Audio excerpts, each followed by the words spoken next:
আছো? ঠিক মতো খাওয়া দাওয়া করো তো? আরে টাকা পাইছি, তোমার টাকার কথা কইতে হইব না, ফোন দিয়েছো একটু ভালো মন্দ কথা কমো, টাকা নিয়ে পড়ে গেছি।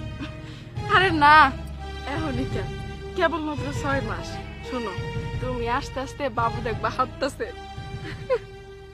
আচ্ছা ঠিক আছে, আমগো নিয়ে তোমার কোনো চিন্তা করতে হবে না, তুমি নিজের খেয়াল রাখো, ঠিক আছে? ও আরেক কথা, আসল কথা তো তোমার কই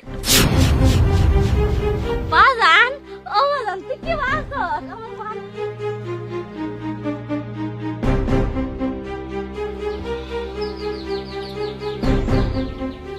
মা, তোর দাদির কাছে যায় দাঁড়া, তোর দাদির কথা কওয়া শেষ হইলে মোবাইলটা নিয়ে আসবি। যাও। আচ্ছা মানিক, আমার শোনা বাবা তুই কি বাসস? আমি বলা আছি বাজান। ও বাজান শুন, আর এটা কথা, ও জাঙ্গলের টিনের চালটা আছে না, জঙ্কারে ধরে সেদ হয়ে গেছে, রাইতে বৃষ্টি পানি পড়ে, কটা জল টেহা পাঠাই দিতি।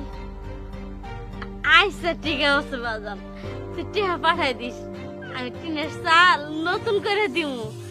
আচ্ছা ঠিক আছে বাজান, আইখে দে, পরে আবার কথা কই। ঠিক আছে। আরে দাদি, তুমি রেখে দিলা কে?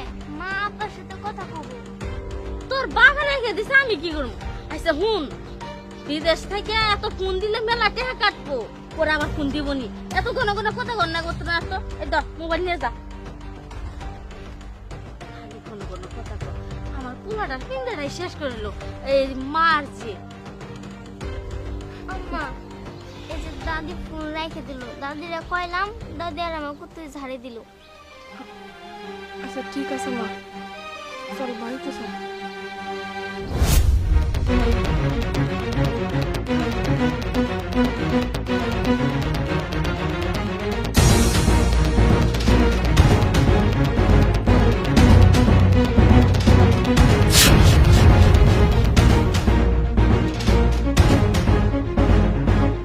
একটা জিনিস কিন্তু আমি বুঝতে পারতেছি না, সেই সকাল থেকে বাড়ির মধ্যে এমন করে কাক ডাকতেছে কেন? ওমা, কাকটা হাত বালা না, আর এরকম লক্ষণের কথা কই না তো, আমার মনটার মধ্যে দুঃখ দুঃখ করে, কুলাটা বিদেশ থেকে এলার কথা কই না।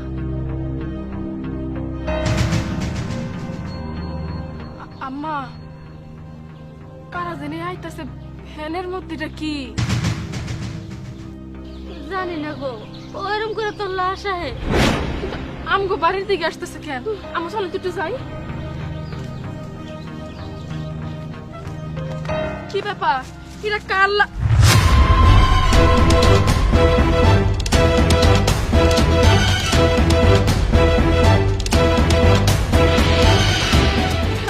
আমার খবর বলা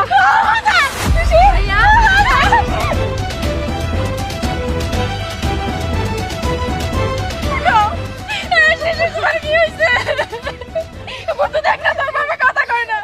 শিশু, তুমি আমগো রাইখা যাইতে পারো না। তুমি না কইছি না, তুমি যখন বিদেশ থেকে আসবা দেখবা তোমার পোলা হাঁটতাছে। শিশি, আমগো রাইখা তুমি কইছো না কেন? আমার পোলায় কথা কইতেছে না কেন? তোমারে ছাড়া আমরা কেমনে থাকবো শিশি? ও শিশি, তুমি কথা কও, আমি না মইরা যাবো। শিশি, তুমি কথা কও, তুমি সব কইরা আছো কেন? আমি তোমার কত কথা কইতে চাইছিলাম, শেষ কথাটা আমি তোমারে কইতে পারি না, আর কখনো কও হইব না।